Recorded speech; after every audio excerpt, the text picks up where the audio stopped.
नमस्कार, आप देख रहे हैं एसपीएन 9 न्यूज और मैं हूं आपके साथ मनीष कुमार सैनी। दिल्ली में विधानसभा चुनाव संपन्न होने के बाद अब सबकी निगाहें इसी बात को लेकर टिकी हुई हैं कि आखिर दिल्ली का अगला मुख्यमंत्री कौन होगा। इस बात का फैसला भी आज भारतीय जनता पार्टी की होने वाली बैठक में हो जाएगा और ऐसे में सीएम चेहरे को लेकर चल रही सियासी उधेड़बुन और सियासी लड़ाई के बीच अब देखना यही है कि भारतीय जनता पार्टी सीएम के चेहरे के लिए किसका चुनाव करती है। क्या प्रवेश वर्मा जिस तरह से दावे ठोकते हुए नजर आ रहे हैं उनको सीएम पद की कमान मिलेगी, लेकिन यहाँ पर देखा जाता है भारतीय जनता पार्टी हमेशा इस फॉर्मूले पे चलती है कि राजा का बेटा राजा नहीं बनेगा। तो ऐसे में प्रवेश वर्मा के पिता साहिब सिंह वर्मा दिल्ली के पूर्व मुख्यमंत्री रह चुके हैं, तो प्रवेश वर्मा का नाम इस लिस्ट में कहीं ना कहीं दूर दिखाई दे रहा है। और ऐसे में एक महिला चेहरे की अगर बात करें तो दो महिला चेहरे भारतीय जनता पार्टी कहीं ना कहीं दिल्ली की जनता के सामने लेकर आई तो है, लेकिन इन दो महिला चेहरों में से सबसे ज्यादा अगर किसी की चर्चा हो रही है तो वो है रेखा गुप्ता। और ऐसे में रेखा गुप्ता और शिखा राय को लेकर चर्चाएं चल रही थी, लेकिन फाइनल अगर किसी पर भारतीय जनता पार्टी पहुंचती है तो वो रेखा गुप्ता का नाम है। और ऐसे में और यहाँ पर देखा जाए बिहार विधानसभा चुनाव के मद्देनजर अगर गौर फरमाया जाए तो बिहार विधानसभा चुनाव के मद्देनजर किसी पूर्वांचली चेहरे को भारतीय जनता पार्टी अपना सीएम चेहरा घोषित कर सकती है।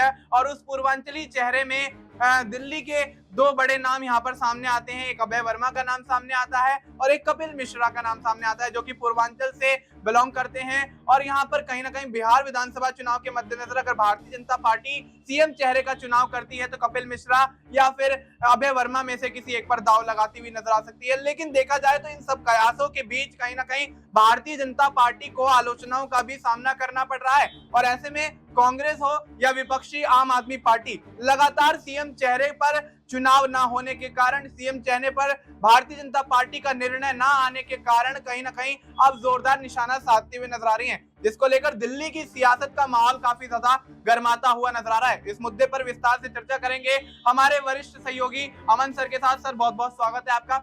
सर किस तरह से देखते हैं दिल्ली के अंदर भारतीय जनता पार्टी 27 साल बाद सत्ता पर काबिज तो हुई, लेकिन देखा जा रहा है जब से दिल्ली के अंदर भारतीय जनता पार्टी ने सरकार बनाई है कहीं ना कहीं असमंजस की, कंफ्यूजन की एक स्थिति यहाँ पर देखी जा रही है। और सीएम चेहरे को लेकर आखिर इतनी देरी क्यों? क्या भारतीय जनता पार्टी के पास कोई नाम ही नहीं है, या फिर जिस तरह से यहाँ भारतीय जनता पार्टी दिखाने का प्रयास कर रही है कि नामों की फहरिस्त काफी लंबी है तो सोचने में थोड़ा वक्त लग रहा है, लेकिन आज जो बैठक होगी भारतीय जनता पार्टी की उसमें स्थिति साफ हो जाएगी। लेकिन क्या लगता है, क्या सोच के भारतीय जनता पार्टी यहाँ पर सीएम चेहरे को लेकर फैसला लेगी? देखिए मनीष, शुरुआत में आपने कहा कि राजा का बेटा राजा नहीं होगा, ये बीजेपी का मानना है, लेकिन जरा बीजेपी के अंदर निगाह उठाकर देखिए। यहाँ पर कह सकते हैं परिवारवाद को बढ़ावा देने वाले अनेकों नाम मिलेंगे। प्रवेश वर्मा खुद परिवार को कहीं ना कहीं रिप्रेजेंट करते हुए नजर आते हैं। उनके पिता जो है वो मुख्यमंत्री रह चुके हैं, तो ऐसे में परिवारवाद की बात करना बीजेपी के मुंह से मेरे ख्याल से उतना बेहतर नहीं लगता। खुद अमित शाह के बेटे किस तरह से बीसीसीआई और अब आईसीसी के तक पहुंच रख गए, वो किस तरह से हुआ ये भी किसी छुपा हुआ नहीं है।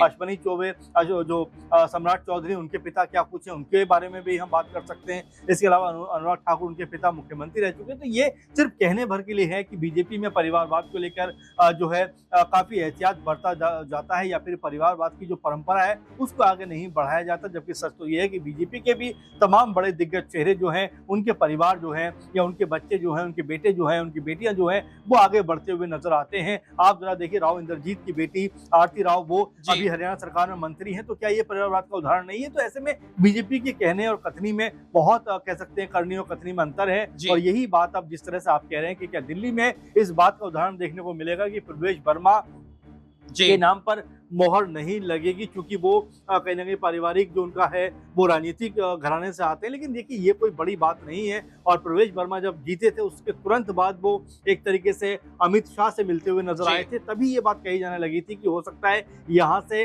प्रवेश वर्मा के नाम पर मोहर लग जाए, प्रवेश वर्मा जो है मुख्यमंत्री बन जाए। लेकिन उसके बाद जो तमाम नाम आना शुरू हुए, आप देखिए 10 से 12 दिनों के अंदर जो 48 विधायक उसमें से कम 25 लोगों के नाम सामने आ चुके हैं, यानी कि आधे से भी ज्यादा लोगों के नाम मुख्यमंत्री पद की रेस में आ चुके हैं। और एक के बाद एक ऐसे नाम सामने आ रहे हैं जिसको लेकर हर कोई चौंकता हुआ नजर आता है। आप देखिए शुरुआत में प्रवेश वर्मा को लेकर बातें हो रही थी कि भाई वो मुख्यमंत्री बनेंगे। उसके बाद शिखा रॉय का नाम सामने आ जाता है, रेखा गुप्ता का नाम सामने आ जाता है, मोहन सिंह बिष्ट का नाम सामने आ जाता है, उसके अलावा कपिल मिश्रा का नाम सामने आ जाता है। अब आप देखें जितेंद्र महाजन का नाम सामने आ जाता है, अभय वर्मा का नाम सामने आ जाता है, चंदन चौधरी का नाम सामने आ जाता है। यानी कि ऐसे तमाम चेहरे जो अब तक कह सकते हैं गुमनामी में थे, अचानक सीएम पद को पाने के लिए वो लोग एक्टिव हो जाते हैं। बाकायदा उनके नामों का के ऊपर मंथन चलने लगता है, कोई कुछ कहता है, कोई कुछ कहता है, लेकिन अभी तक ये तय नहीं हो पाया कि भाई आखिर मुख्यमंत्री कौन होगा। अब जी जो है पर्यवेक्षक भी बनाए जा चुके हैं,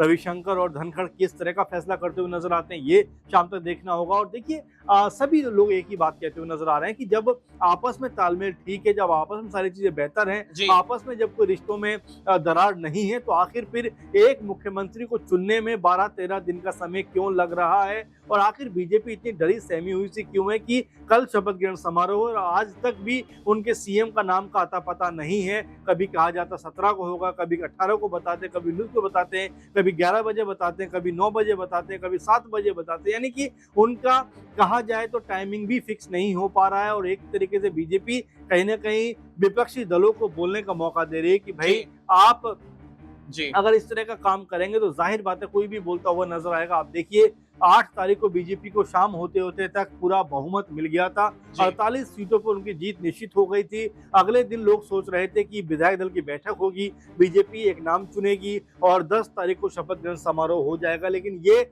10-12 दिन लगातार डिले होता गया। अब ऐसे में बीजेपी के ऊपर लगातार ये सवाल उठ रहे हैं कि भाई बीजेपी किस रणनीति के साथ में मुख्यमंत्री का चुनाव करने जा रही है। क्या पूर्वांचल का नेता होगा जो कहने का उसको पूर्वांचल को रिप्रेजेंट करता हुआ नजर आए, क्या पंजाब को रिप्रेजेंट करता हुआ नजर आए, ऐसा कोई चेहरा होगा। तो ये तमाम कश्मकश है जो अभी भी कहीं ना कहीं अगर मगर की स्थिति में फंसी हुई है। जी बिल्कुल, तो ऐसे में तमाम कयास यहाँ पर लगाए जा रहे हैं सीएम चेहरे को लेकर। काफी दावेदार यहाँ पर देखे जा रहे हैं, पूर्वांचल के चेहरे को लेकर यहाँ पर दाव लगाया जा रहा है, कहीं ना कहीं सीएम महिला सीएम को लेकर दाव लगाया जा रहा है। तो तमाम चीजें जो है भारतीय जनता पार्टी के अंदर अभी चल रही हैं और ऐसे में कहीं ना कहीं भारतीय जनता पार्टी भी फैसला लेने में कोई जल्दबाजी नहीं करते हुए इस तरह से यहाँ पर जिस तरह से यहाँ पर तारीखों का ऐलान करती हुई नजर आई। जिस तरह सर ने बताया कि कभी यहाँ पर 11 तारीख को बोल दिया जाता है, कभी यहाँ 16 तारीख को बोले, 17 तारीख को बोले, करते करते वो तारीख अब 20 तारीख हो जाती है और ऐसे में 20 तारीख पर मोहर लगती हुई नजर आती है। आज शाम को यहाँ पर सीएम चेहरे को लेकर फैसला हो जाएगा, लेकिन अब सबसे बड़ी बात यहाँ पर ये उठकर आती है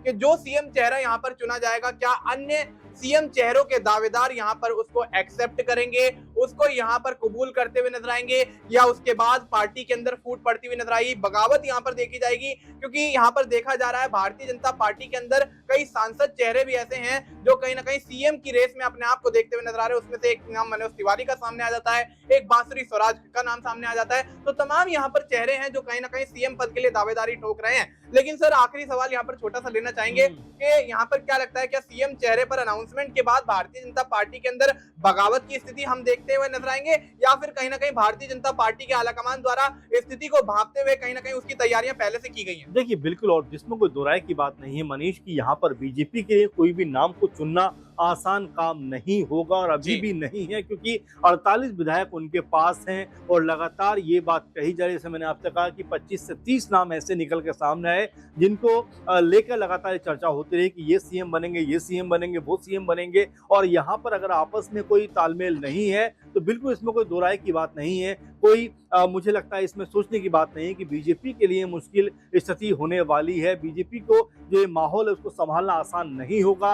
बीजेपी के नेता तमाम जोश में दिखाई तो पड़ते हैं, लेकिन क्या होश में रहते हुए वो अपने विधायकों को संभाल पाएंगे? आप जरा हरियाणा में देखिए किस तरह से वहां पर आपस में जो माहौल है वो खराब होता हुआ नजर आता है। राजस्थान में भी कुछ वैसे दिखाई पड़ता है, उत्तर प्रदेश में भी केशव प्रसाद और योगी जी के बीच में संबंध बेहतर नहीं बताए जाते हैं। तो ये बीजेपी को संभालना उतना आसान नहीं होने वाला है। बीजेपी के लिए इन चीजों के ऊपर फोकस रहेगा कि किसी भी एक नाम पे अगर वो मोहर लगाते हैं तो बाकी के लोग नाराज नहीं होने पाए। इस स्थिति को लेकर लगातार निगाह बनाए हुए हैं। खुद पीएम मोदी के आने का लोग वेट कर रहे थे, विदेश से वो भी आए हुए 4-5 दिन हो चुके हैं, लेकिन अभी भी जो नाम है वो पशुपेश में ही पड़ा हुआ है। अब आज क्या नाम निकल कर सामने आता है या फिर कल तक के लिए छोड़ दिया जाता है, ये भी कह सकते हैं कि मुकम्मल बात नहीं, क्योंकि ये कहा जा रहा था कि शाम 6 बजे तक नाम फाइनल हो जाएगा, लेकिन अब जो खबर आ रही है कहा जा रहा है कि 8 या 9 बजे के आसपास नाम फाइनल होगा। तो ये आप देख के चलिए कि हो सकता है कल ही ये जो नाम है इस पे मोहर लगती हुई नजर आए। और बीजेपी के अंदर खाने में जो आपस का तालमेल गड़बड़ाया हुआ दिख रहा है, वो कहीं ना कहीं ये बता रहा है कि बीजेपी के नेता एक दूसरे को कह सकते हैं मुख्यमंत्री के पद पर जाता हुआ देखना नहीं चाहते, इसीलिए सबको मनाने का खेल चल रहा है। अब कितना बीजेपी मना पाती है और जिनको नहीं मना पाएगी वो किस तरह का रुख अपनाते हुए नजर आएंगे, ये देखने वाली बात होने वाली है। जी बिल्कुल, तो ऐसे में रूठने मनाने का सिलसिला लगातार जारी है और भारतीय जनता पार्टी की आखिर इसको लेकर क्या तैयारी है ये देखना दिलचस्प होगा। और ऐसे में भारतीय जनता पार्टी दिल्ली के मुख्यमंत्री के चेहरे को लेकर आखिर किस पर दांव लगाती है और उसके बाद पार्टी के अंदर क्या स्थिति रहती है, तमाम बड़े सवाल हैं जो फिलहाल दिल्ली की राजनीति में इस वक्त उठते हुए नजर आ रहे हैं। फिलहाल आपको इस मुद्दे पर क्या कुछ लगता है, आप अपनी राय हमें कमेंट करके बता सकते हैं। बाकी देश और दुनिया से जुड़ी तमाम जानकारी के लिए आप देखते रहिए SPN9 न्यूज।